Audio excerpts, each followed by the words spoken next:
Hi, my name's Mark Stallard and welcome to Little Green Man, the show that sets out to prove that Canadian politics is sexy. Yeah. When you hear the terms left-wing and right-wing, what do you think of? There's a good chance that when I said one of those two terms, it made your skin crawl. And this is the scourge of modern political discourse, or rather, the lack of it. Now, one is good while the other is bad, or one is evil while the other is glorious. And that's really what people think, and I'm not overstating that because I've seen Facebook and Twitter posts. Now, mainstream media is just as bad. And for extreme examples, watch Fox News. If you can stomach it, and they'll leave you in no doubt that the left wing is hateful, violent, and evil. I pick on Fox News because they are the easy target, but what about harder targets like the BBC? Well, the way they are going after Jeremy Corbyn, lying about him at every turn, the CBC is not immune from this either. And don't be mistaken, this is not something unique to the right. Many on the left do the same thing to right-wingers in similar ways. Now, I pick on mainstream media because they're the ones with the money and the power, controlled by the ones with money and power. But on both sides, the mindset is like an indiscriminate disease. It doesn't care that what wing you identify with. Once you are infected, you only see the world in black and white, or red and blue. And neither of these terms are useful, or informative, or descriptive, or even honest. Viewing the world through this myopic lens turns people into simplistic idiots who would sooner die rather than work with human beings who are of a different wing. And the terms left-wing and right-wing go back to the French Revolution. In the late 18th century, supporters of the king sat on the president's right, and supporters of the revolution sat on the left. And the seating arrangements came about so that one side could avoid the oaths and indecencies of the others might shout and scream at them.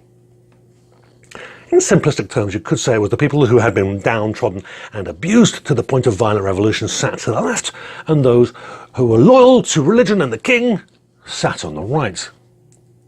And it was quite soon after that point that the left and right stopped being meaningful terms. It is often said on social media as well as mass media that the Conservative Party of Canada and the Progressive Conservatives are right-wing, and the Liberal Party of Canada and the New Democratic Party are left-wing.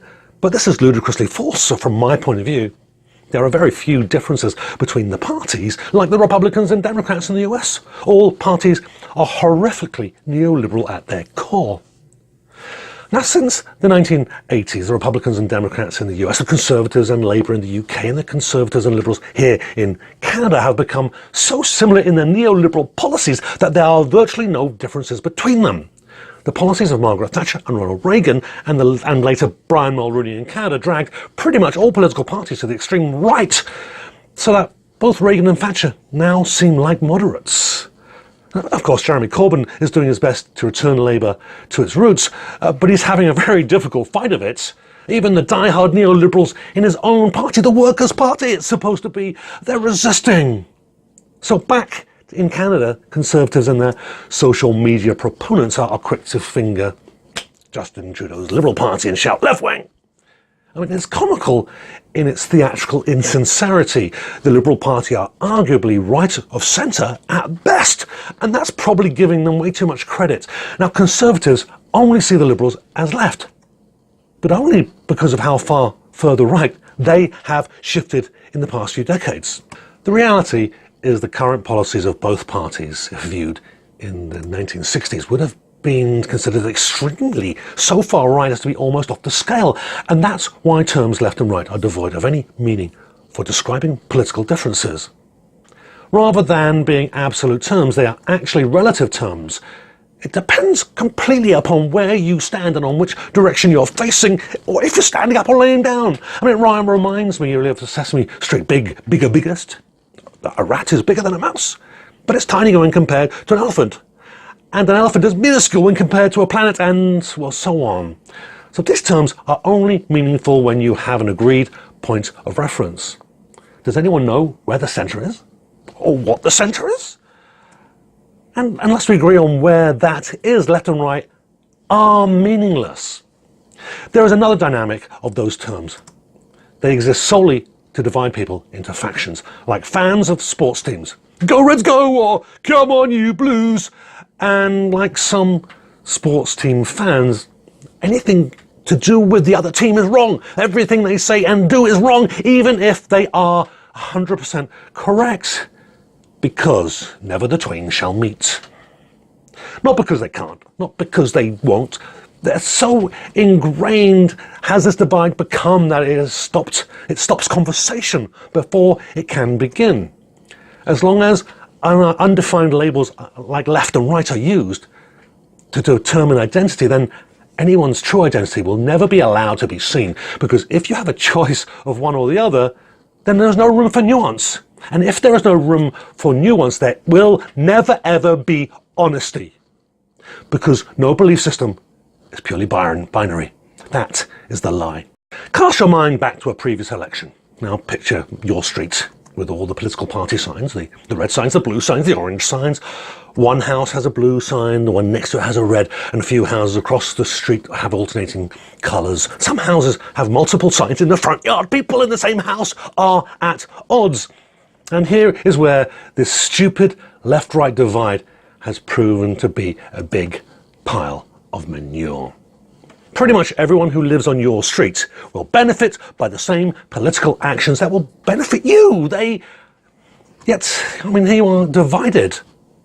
Is the person next to you your enemy? Now, I'm not talking about bad neighbours, but are you really sure that policies that would affect your neighbour or would benefit your neighbour would not benefit you too? So surely, would we not be better to argue for an outcome that benefits the whole community, not just a handful of people, particularly people in power? Again, I'm arguing that most people, wouldn't they agree with that? But the whole argument of left versus right is not the argument of where we'd like to end up. It is solely an argument of how to get there. But the current political system does not thrive on doing what is best for the majority. It thrives on confrontation and power. The end result is immaterial. Political discourse, the left and the right, is keeping us angrily focused on the process, the how, but it is a very rare politician or political party that focuses on the goal. Where do we want to be? What is a political party's goal? To make the lives of human beings better? Or is it just to trick you into voting for them next time? So let's pause for a second and stop looking to the left and to the right, and let's look around. Look at what is broken. Look at the things that are failing in our system, and let's work towards fixing those things. Would it not serve us to all have a collective goal of healthy, prosperous communities? Now, there is one point of measurement that proves that Canada and many members of its communities are far from healthy. In Canada, 2 people hold more personal wealth than the bottom third of the country. Now, I'm not talking about the US. Canada, 2 people have more wealth than 11 million Canadians combined, and the wealth gap is growing by the day. Now, just look at this chart on wealth inequality in Canada. This one's from 2014, so the gap is no doubt increased since then. The tall column represents the wealth of the top 10% of people. The small column represents the wealth held by the bottom 50%. Here in the prairies, the top 10% have 49.2% of the wealth, while the bottom half has 5.6%. The enemy isn't on the left or the right. The people who live in your neighbourhood aren't the enemy. They're getting the same raw deal that you are. The enemy is the system that has allowed the people in your neighbourhood to get poorer while the top few percent of the country gets richer and richer. While corporations and the rich people that own them run the country and take the resources and wealth with impunity. So the whole left-right thing is a joke. The conflict is not left versus right. It's the powerful against the powerless. The class system has been completely forgotten, even though it has become so clearly definable. The few rich, powerful people at the top with the rest of us under their feet. A true pyramid scam. As long as people who have similar needs are kept fighting each other, the few people who are holding the reins of power don't have to worry. They only have to keep you fighting amongst yourselves. To keep you busy working for a soulless corporation, to keep you worrying about how you're going to pay your bills, fearful that you might lose your job, through no fault of your own. And all they have to do is convince you to vote for their political team once every 4 years. It's time to leave behind the conflict of party politics, to not allow yourself to be manipulated into fighting with your friends and your family and your neighbours, particularly in the voting booth. If we can agree about what our ultimate goals are, then will focus on proven policies that will take us where we want to be, to give us a future that we would love to have. Surely, isn't that something worth working together for? Now, cooperation and compromise are not swear words, they are adult words. There is no reason why my neighbourhood, or yours, or our entire country can't have everything it needs to be a place worth living in. But this will happen. Will it? Never. Not as long as we shoehorn people into pigeonholes that have no meaning or value, labels that strip people of their humanity.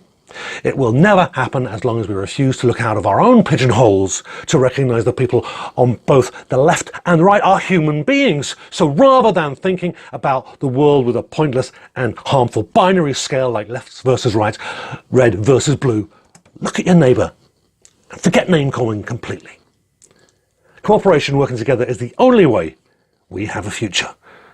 Little Green Man. This is the back door to the Manitoba legislature. Now, if you hit the subscribe button now, hit the notification bell, then you won't be surprised when they try to stick something up your back door.